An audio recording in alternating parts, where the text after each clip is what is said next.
السلام علیکم ورحمۃ اللہ وبرکاتہ۔ آج میں ہمارے حضور صلی اللہ علیہ وسلم کی بک میں سے فتح مکہ پڑھ رہا ہوں، سماعت فرمائیے۔ اعوذ باللہ من الشیطان الرجیم، بسم اللہ الرحمن الرحیم۔ یہودیوں کو شکست دے کر مسلمان لوٹے ہی تھے کہ مکے کے کافروں کا پیغام پہنچا کہ اب صلح حدیبیہ کا معاہدہ منسوخ سمجھو، ہم صلح کی کسی شرط کے پابند نہیں ہیں۔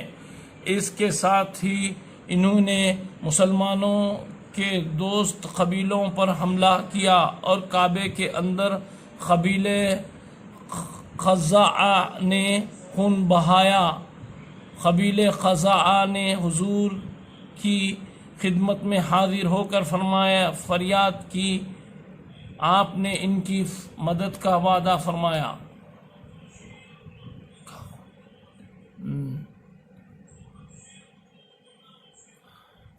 اس کے ساتھ ہی انہوں نے مسلمانوں کے دوست قبیلوں پر حملہ کیا اور کعبے کے اندر قبیلے خزاعہ کا انہوں نے خون بہایا۔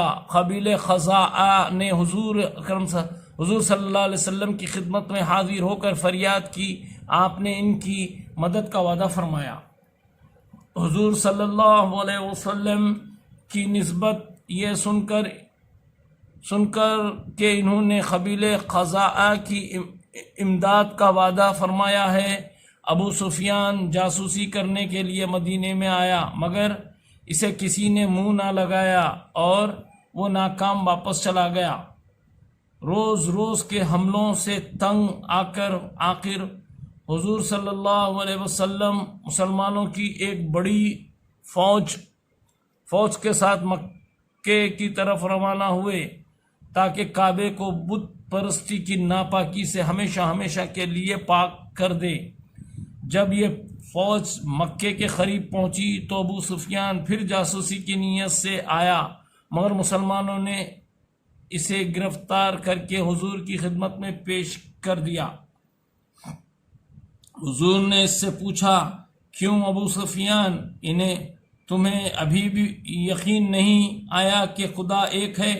ابو سفیان بولا، حضور، کوئی دوسرا خدا ہوتا تو آج ہمارے کام نہ آتا۔ اس کے بعد ابو سفیان مسلمان ہو گیا۔ آخر حضور صلی اللہ علیہ وسلم مسلمان فوج کے ساتھ مکے میں داخل ہوئے۔ کسی جگہ کافروں نے مقابلہ کیا مگر زیادہ خونہ ریزی نہیں ہوئی۔ جب مکہ فتح ہو گیا تو حضور نے کافروں کو مخاطب کر کے بڑی مؤثر تقریر فرمائی۔ آپ نے کافروں سے پوچھا، کیا تم جانتے ہو کہ میں تمہارے ساتھ کیا سلوک کرنے والا ہوں؟ کفار یہ سن کر کانپنے لگے۔ انہوں نے نہایت عاجزی سے کہا، تم ہمارے شریف بھائی اور شریف بھائی کے بیٹے ہو، بے شک ہم نے تم پر بڑے ظلم کیے ہیں، لیکن تمہاری شرافت سے امید ہے کہ ہم کو معاف کر دو گے، اور اگر سزا دو تو ہم اسی لائق ہیں۔ اس کے بعد کچھ دیر سناٹا چھایا رہا، پھر حضور نے بلند آواز سے فرمایا، تم سب آزاد ہو، آج کے دن تم پر کوئی الزام نہیں، میں نے تم سب کو معاف کر دیا۔ یہ سن کر کافروں کی گردنیں شرم سے جھک گئی۔ نماز کا وقت آیا تو حضرت بلال رضی اللہ نے کعبے کی چھت پر چڑھ کر اذان دی۔ نماز کے بعد حضور ایک اونچی جگہ مقام صفا پر بیٹھے تو لوگ فوج در فوج اسلام قبول کرنے کے لیے آنے لگے۔ حضور 15 دن مکے میں رہ کر واپس مدینے تشریف لائے۔ مکے میں جو لوگ مسلمان ہوئے تھے ان کو اسلام کے مسائل سکھانے کے لیے حضور نے حضرت معاذ بن جبل کو مقرر فرمایا۔ وآخر دعوانا الحمد للہ رب العالمین۔